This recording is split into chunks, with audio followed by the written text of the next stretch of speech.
Hello everybody and welcome back to Let's Play Suzerain. Sorry it has been a few weeks since the last part. Let me zoom out and see what we have to take a look at. Two organizations declare support for the BFF. Gas and branch growth boosts local economy. I think some of these stuff we already read last time. Could be wrong though.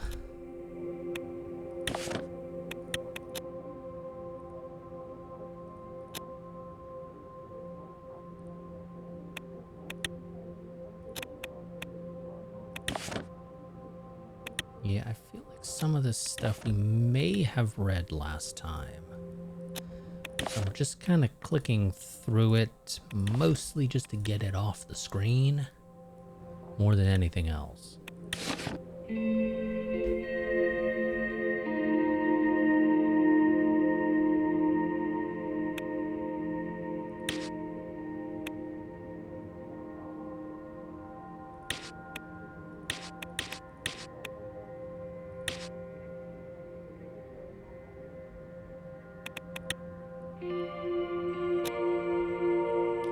Okay. Ceremonial duty for the Day of Dissension. Morning haze surrounded the city of Deer as the sun dawned on the Day of Dissension, the holiest day of the Nurity religion. It celebrated the first message received from God by Saint Dast and his 30 disciples. As per tradition, the celebration was held inside the arch sanctuary of Dasnurity, closed to the public eye. This year, however, for the first time ever, it was going to be televised. That was Lucian's idea, as he saw it, granting the people a rare glimpse of the grand ceremony and showing them how serious the president took this holy event would ease any tension that lingered in the region. And so we arrived at the largest cathedral in Sordland. A huge crowd gathered around our convoy as our car pulled up at the entrance. This will work out well, trust me, sir. Of course, that's only if the prayer is done completely correctly. Please don't forget the order. First, you will need to grasp the holy scepter with your left hand, then touch the altar with your right. Kneel before the archpriest and wait for him to put the sword on your shoulder. Don't mind me just taking a note for myself here. Thank you very much. Because I totally would not forget that. No siree. Oh.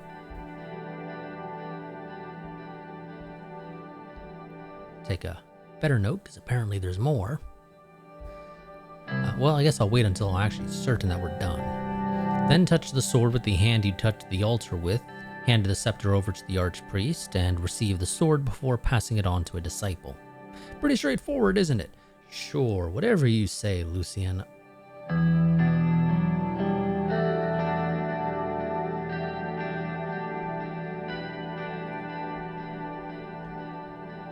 Yeah, sure. Very good.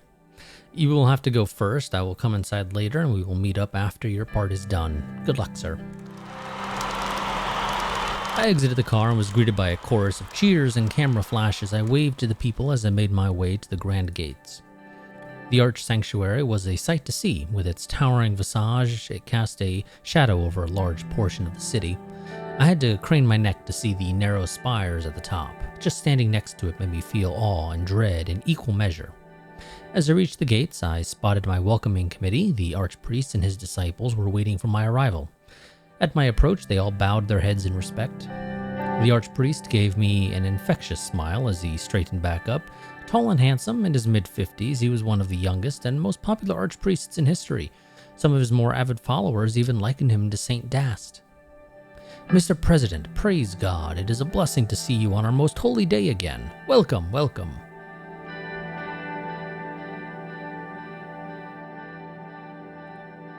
I bowed my head before the archpriest, which triggered a few murmurs of approval from the crowd. The crowd was still cheering loudly. The archpriest turned and raised both of his hands, and everyone immediately fell silent. Oh, great people of Sordland, once again we are gathered here to honor the Day of Dissension. I am indescribably happy to be sharing this moment with you, as well as every blood and sword, old and young, tuning into their television to watch this holy commemoration. Along with the leader of our great nation, I say, let the holy day begin. Stay far from evil, O sons and daughters, for evil hides itself under many disguises, disguises such as blasphemy, apostasy, and even alcohol. Be good, my children. Praise God, praise Sordland. We smiled beatifically as I probably mispronounced that. Never seen that word before. As the crowd burst into rapturous applause. After it subsided, he turned to me. Shall we move inside for your confession?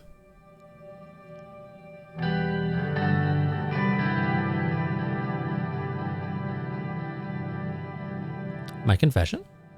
Yes, just like last year, every man must confess before the holy ceremony starts. He led me through the main hall, which had a stratospheric ceiling and Neurist icons lining the walls. We walked up a creaking spiral staircase to the top floor and finally arrived in front of the confession chamber. Right this way. He gestured towards a chair in the dark room. The room smelled of old mahogany and scented candles. The archpriest proceeded to light each and every one of the candles, one for each virtue and vice. I will be right with you. He left the room. A minute later, I heard the sound of a sliding window right next to me. He spoke with a very soft voice. Anton Rain, speak. Speak and confess now before the one God, and may he repent your sins on the most holy day of dissension.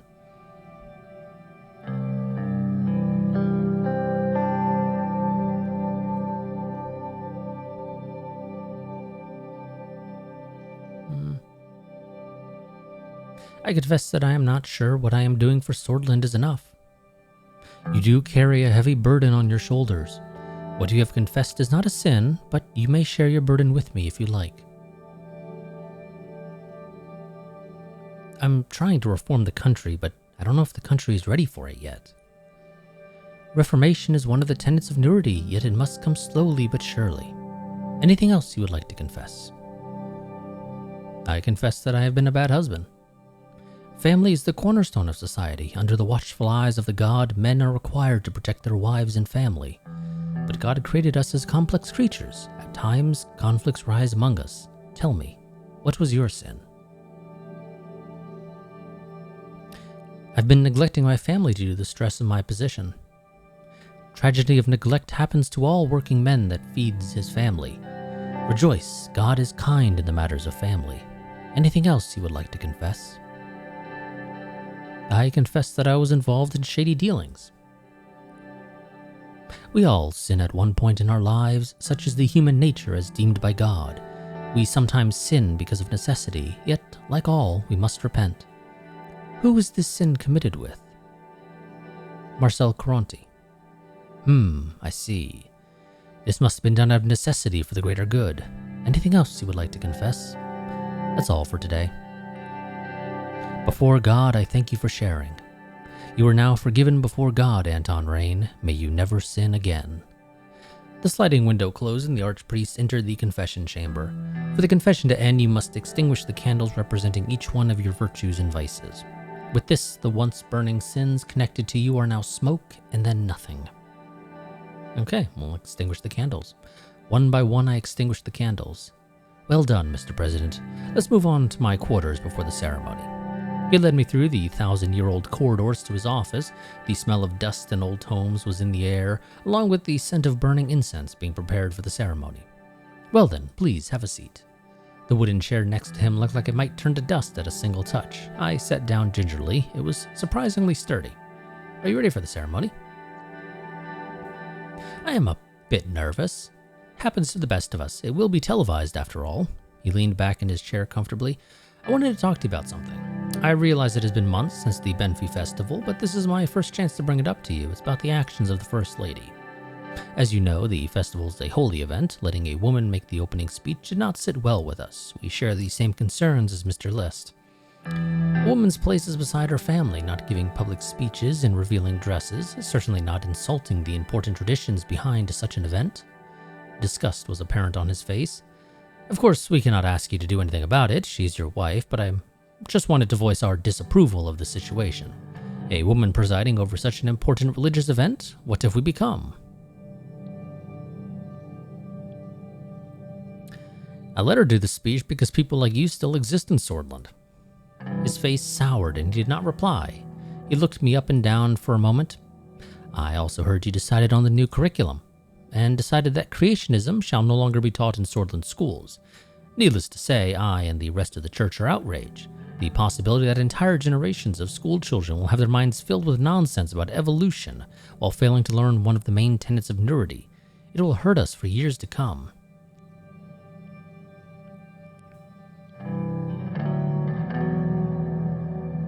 Religion doesn't belong in schools, just like it doesn't belong in my government's policies. Well, I was just a couple of knocks were heard on the door and a young boy came in. He bowed before the archpriest, then me, before letting us know that the ceremony was about to begin. We made our way downstairs where the ceremony was already in progress. The choir sang angelically as the archpriest took his position beside the altar. When they finished their hymn, an expectant silence fell over the room. It was time for my part. I started my walk, bowed, and approached the altar. Let me pull up my notes.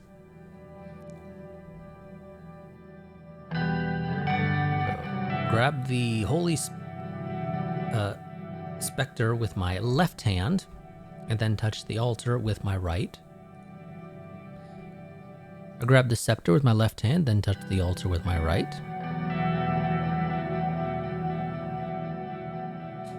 Kneel before the archpriest. Scepter in hand, I knelt before the archpriest. The archpriest laid the sword on my shoulder. And touched the sword with the hand that touched the altar, which would be my right hand.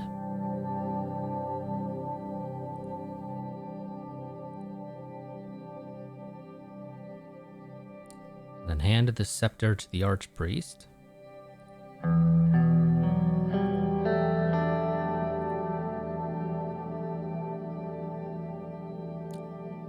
And then passed the sword on to a disciple. I got up and proceeded to my designated spot next to Lucian. He leaned over and whispered in my ear. Compared to last year, that went surprisingly well, sir. My eyes met the archpriest's, and he very slightly nodded. The ceremony went on for another hour and a half. Finally, the noon bells chimed, marking the end of the cathedral service. We left the cathedral to greet the waiting crowd. As I stepped outside, I heard everyone cheering and chanting my name. Lucian's gambit seemed to have been a success. We waved proudly for a minute or two. See, sir, I told you it would work. We entered our cars and drove back to our suites in Deer. Okay. Let's see. Supreme Wise Man Jorga Asmal has expressed his deep appreciation for President Anton's reign's successful conduct of the Day of Dissension rituals. He congratulated the president on his performance and sent blessings on behalf of the newest Republic of Dirdia. Asmal's congratulatory message highlighted the potential for religious diplomacy and fostering stronger relations between our countries. However, he expressed hope that the religious goodwill can translate into improved political and social conditions for all Nurists, but specifically Golcondists in Sordland.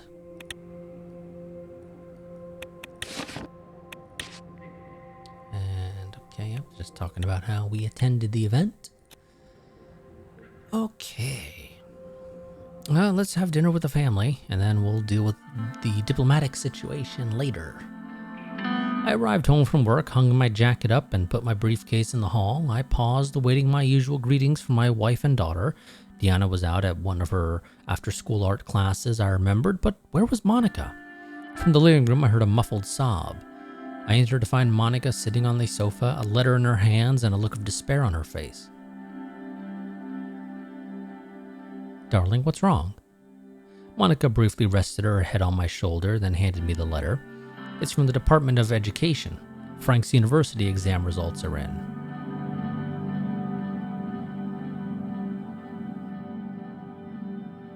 How did he do?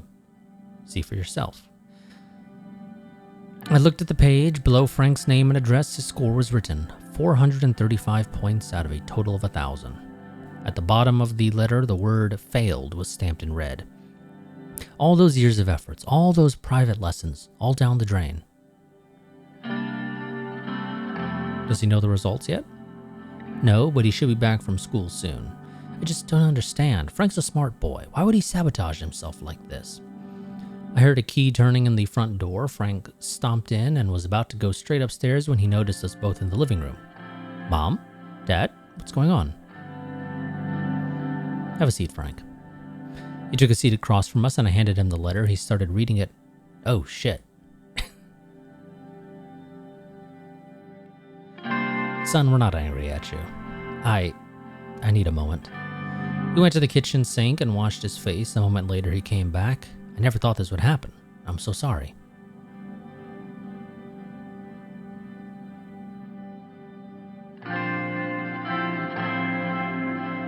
It's my fault. I should have been around to help you study. Right, you should have taken a break from running the country to help your loser son. Frank looked close to tears. Monica put her hand on his shoulder. It's going to be okay, but you really should have studied harder, Frank. I know. So, what am I supposed to do now?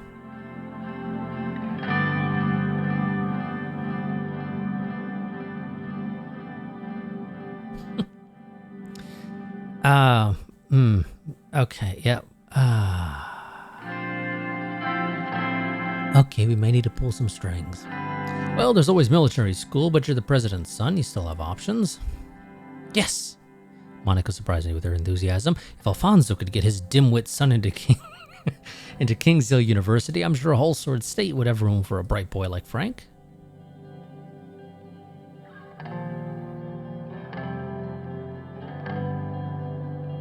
It would be nice to have him closer to home.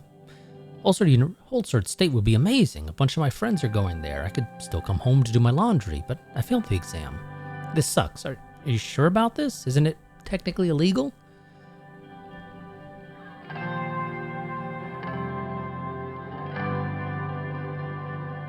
Well, let's explore options here, buddy.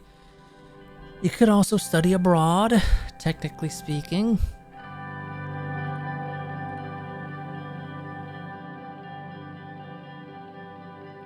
With enough money, I could get you into Harkard and Arcasia. It's one of the best universities in the world. That sounds great, actually. Anton, I want him to stay in Sordland. Mom, I've got to get out and experience the world sometime, and in Arcasia, people might see me as something more than just the president's son. I still don't like it, but I understand. What do you think, Anton?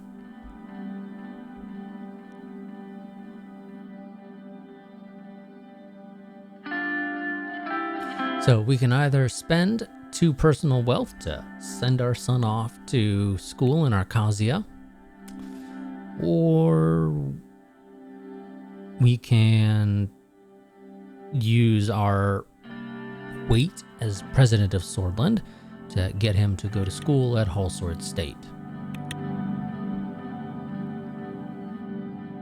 We could also technically send him off to United Cantana if we wanted to. If I was doing a communist run, that's probably what I would do, personally. I don't know if he actually has the ability to pass. I would think he might, but I legitimately don't know. Well, I mean, I've got 6 personal wealth, and I don't really think we use personal wealth all that much here, so I'm kind of inclined to say, let's send him off to Arcasia.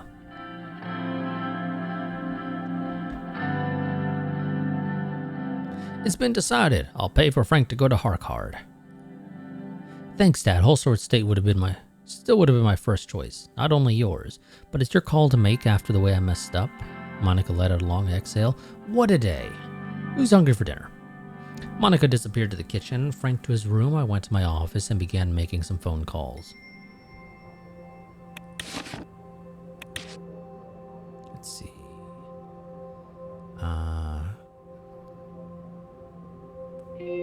Okay, yep.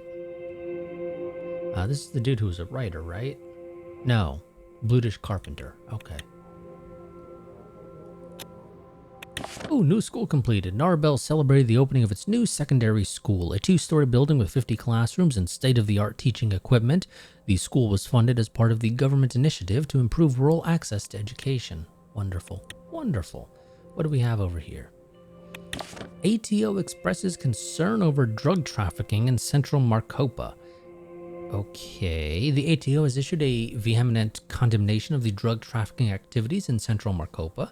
The illicit trade is said to span several regions, including Kalrad, Erdmarg, Wayland, and is particularly concerning in Agard.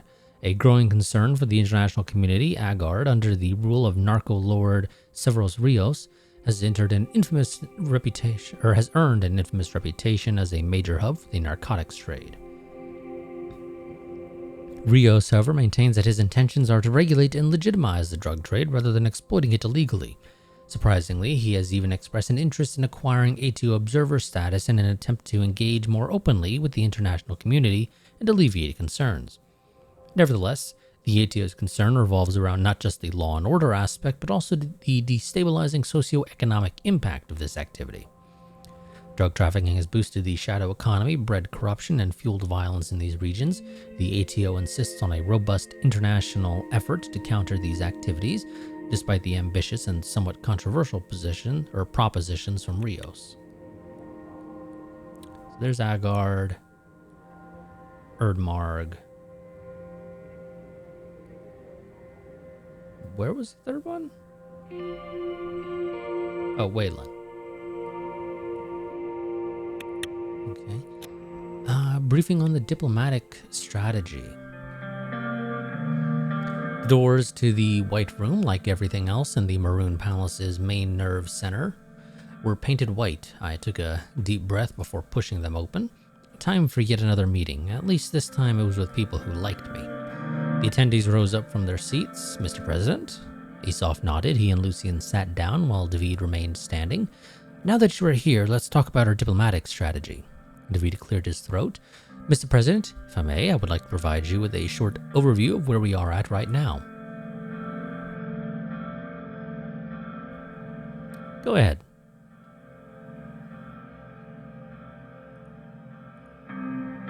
Although we did not make a trade deal with Wayland, we succeeded in making one with Agnolia, which means we have increased our presence in the region. These deals were important pieces of leverage and significant first steps into the global arena. We must now look towards the future. Go on. David sat down, pulled out a few papers, and started going through them as he kept talking.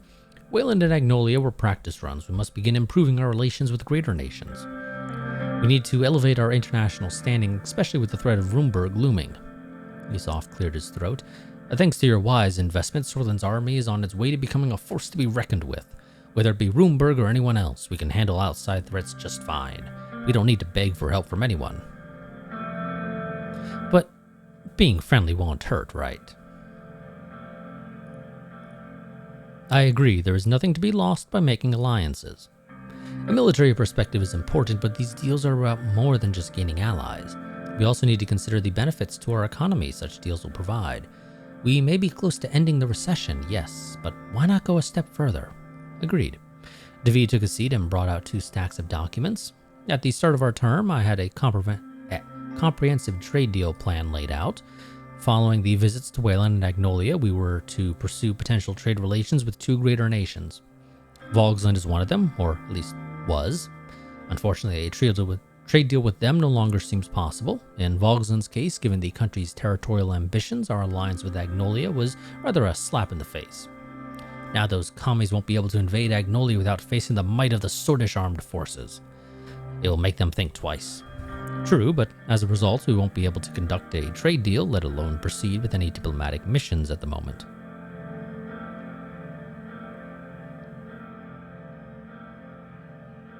We won't let Agnolia get bullied by Vogsland. Now that we have an alliance with them, I agree, we can't leave them alone. As we stand right now, any kind of deal with Vogsland is simply out of the question. Moving on to Lisbia, our southern neighbor is one of the wealthiest countries in eastern Marcopa.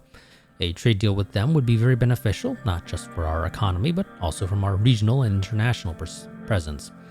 Not to mention that they are in the Arcasian sphere. Because we will be following through with our promise to lean westwards, this would also strengthen our voter base. Indeed, this deal could also be the first step to allying ourselves with Lisbia, or maybe even entering ATO. A trade deal with Lisbia could open many doors for us. True, a country as influential as influential as Lisbia could help elevate our economy.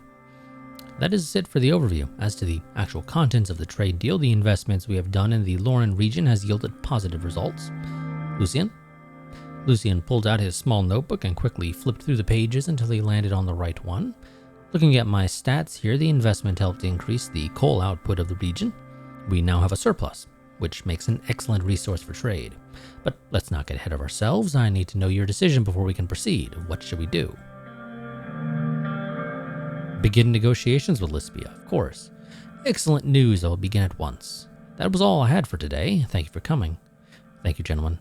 Esop saluted as we left the White Room. Let's see. Isolated polio cases in Bergia. Oh, fun. Polio cases explode in Bergia. Again, lots of fun. Rain will visit Lisbia for trade deal. Yes, we will. Okay, good. That went back to positive a little bit. Unemployment greatly reduced in Morna. Wonderful. I've seen a 15% decrease in unemployment over the past year. Wonderful. What do we have here? Arvory development speeds up following highway construction. The completion of the H3 highway between Lockhaven and Arvory has resulted in decreased logistical costs and higher traffic flow to the latter city. The pace of development in Arvory has consequently quickened significantly, with dozens of construction projects now on the horizon. Wonderful, wonderful. Do we have anything else going on? Nope, does not look like it. So, cabinet meeting on the results of the vote, which is not going to be very good. Lucian stood upright, holding a large folder on files under his arm. He bowed in acknowledgement. He looked exhausted.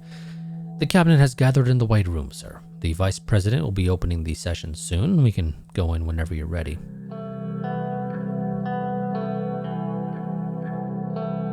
Thank you, Lucian. You look tired. How are you holding up? It's nothing, sir. I am ready and able as always. Are you sure? You can be honest with me. I'm always honest with you, sir. I'll admit this last year was tough, especially all that lobbying work, but it's nothing to break me down, sir. Trust me, I'm fine. You fixed his tie? Anything you want to say before we go in? No, sir. Just keep your cool with the cabinet. I believe concerns will be raised in the meeting. What concerns? Our failure of the reforms had a huge impact on public opinion and also on some of the ministers from the looks of it. The party is quite discontent about the whole situation. They believe your presidency has destroyed the USP's prestige.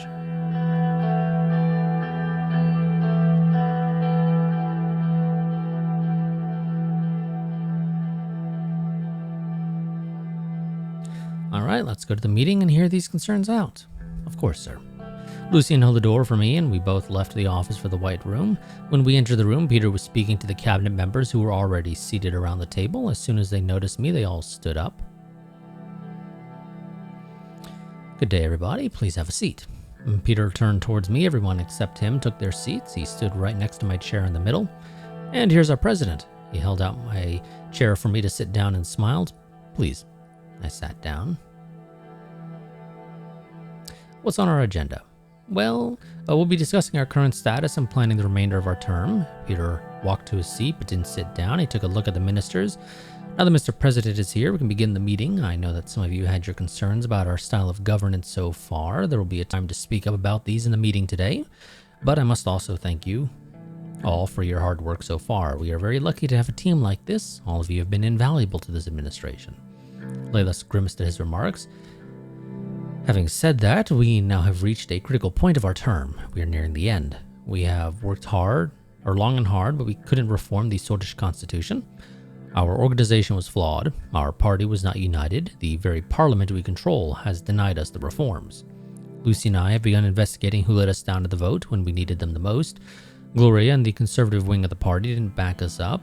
Casaro Kibnir and the National Front MPs didn't like the proposal and voted against it. He paused and looked around the room. But the past is past. We must now look towards our future. We are investigating and analyzing our faults. We will be taking measures accordingly. He glanced at both Lucien and me. Our party still remains divided. In order to look at the future, we may need to make some changes.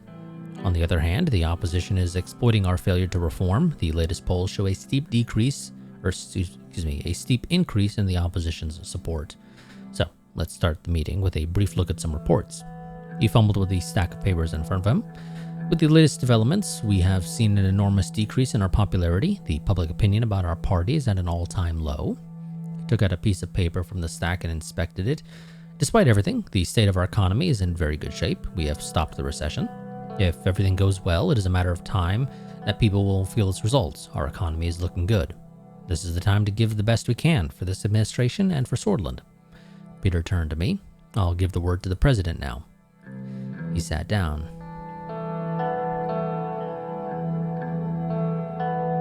Mr. Vice President, thank you for the opening. Everyone's eyes were focused on me.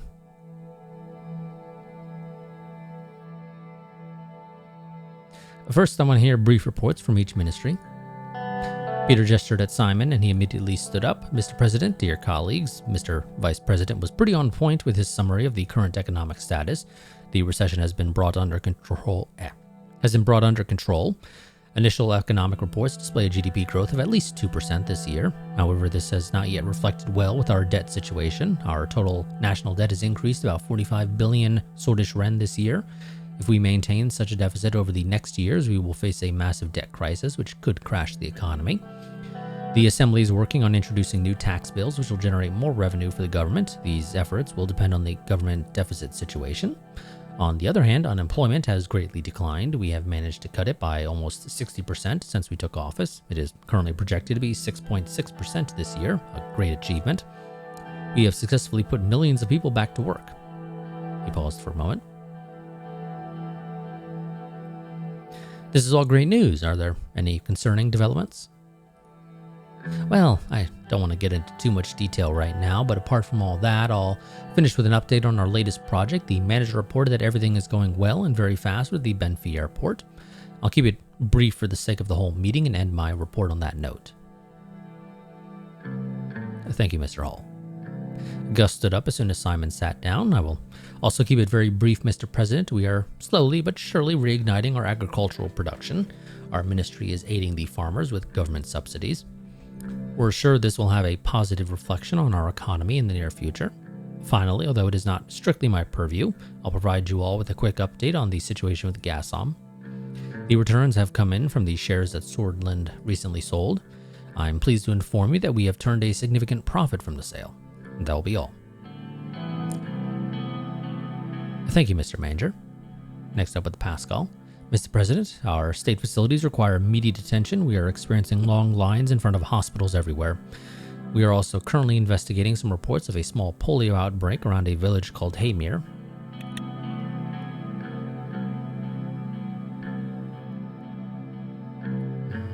Where would that be?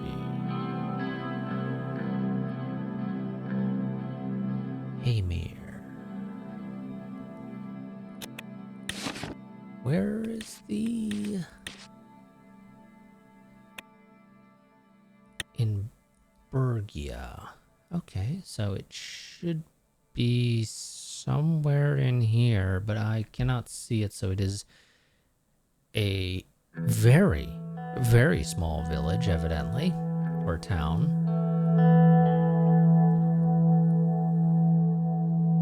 It would seem. Okie dokie. I believe we can get into more details on our policy meeting soon. These reports keep getting shorter. Thank you, Ms. Benawal. Esof stepped up. The Ministry of Defense has a very important report regarding our situation with Rumburg. The investigations showed that Rumburg was in fact weaponizing rebels against our state. We have learned that they have been aiding the Blutish rebels in Wayland too. Our military must stand ready for any possible attack coming from Rumburg. We have gathered intelligence regarding their military research and production. They are building a massive army. We urgently need to increase our own military production. We cannot let them threaten us like this.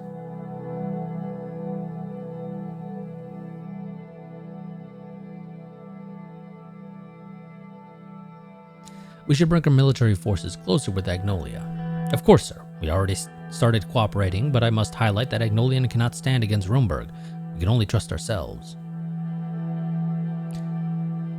Obviously, they cannot stand against Rumburg, especially by themselves, but with us, and maybe possibly with Lispia and the ATO backing us in the future, we may be fine. May be able to survive. But the main thing is just we have them as an ally, and that helps immensely. Make the necessary arrangements, Mr. Lancia. We'll have to use whatever we have to its limit. Of course, sir. David stood up. Mr. President, Perla has agreed to begin deal negotiations. We will be moving on with that very soon. Our relations with Agnoli have greatly improved. Our ministries have scheduled many joint projects together. The region is very unstable. With the incidents at Rumburg, Wayland, and Heligeland, we must be very cautious. We can talk in more detail at our foreign policy meeting. Thank you, Mr. Whiskey. Ciara was next. Our ministry is working day and night to improve our education system and increase its accessibility. We have since built about 100 new schools and improved accessibility. We have accomplished a lot with our new curriculum. Our reforms will be greatly improving our output as a society. Lelis suddenly stood up. Mr. President, we have important equipment missing from several of our major police departments. We might need to implement some new measures soon. We will provide you with a more detailed report at a later date. Unfortunately, after the departure of Governor Braun, the situation in the special zone had barely changed. Despite not following the extreme policies of his predecessor, Governor Kroll is continuing with discriminatory policies against the Bloods in Bergia. I'm afraid if this continues, we will have a major problem on our hands. The reports of the BFF organizing its forces is very concerning. Luckily, I have some good news about the abolishment of the Bergia Special Zone. Apart from a few small details, the project is ready to be implemented. We can get rid of the governor soon. I will send the final documents for you to sign soon, Mr. President.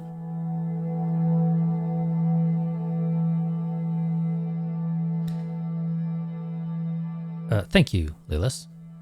There is one more important thing to ask of you. I would like to transfer the gendarmerie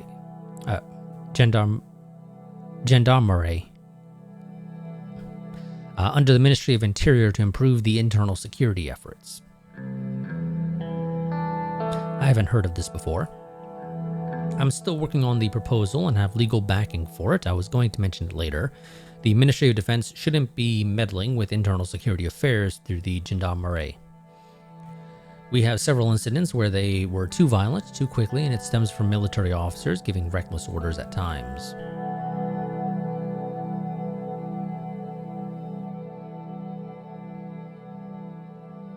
Well, if the security situation gets more problematic, then it might be necessary. It will eventually cause a problem between our forces. There are already miscommunications going on. Will you transfer the gendarmerie to the interior in the future?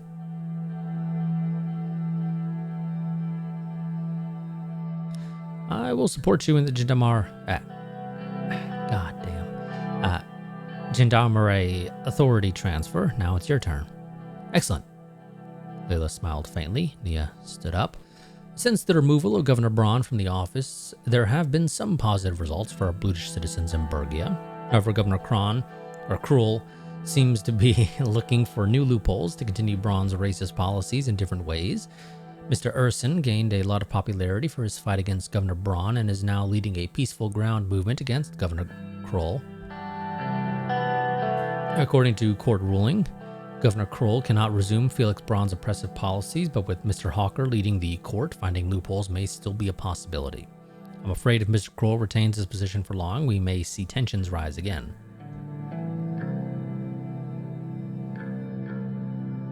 Don't worry, we will get rid of the governor after I sign off Miss Graff's project.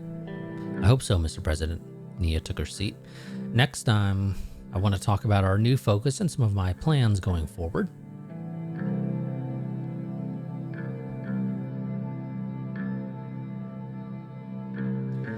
Economy will be our #1 priority until the end of our term. We will aim to boost it further. Simon nodded in agreement.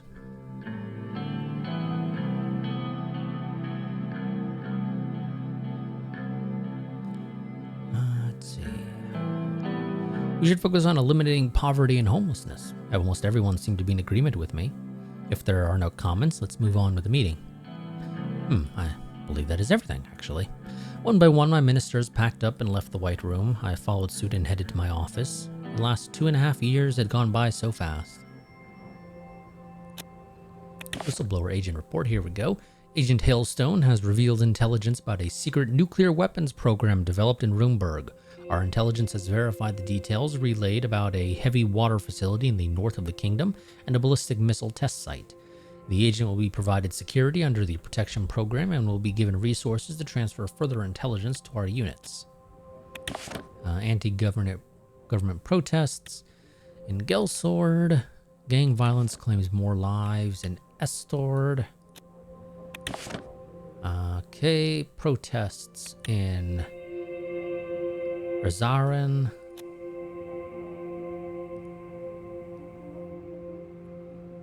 That looks to be it. I have 7 minutes left on my clock. I'm going to end this part here. And next part will be... goddamn. Tripping over my tongue. Next part, we will be kicking off with an address to the nation. But until then, goodbye and farewell.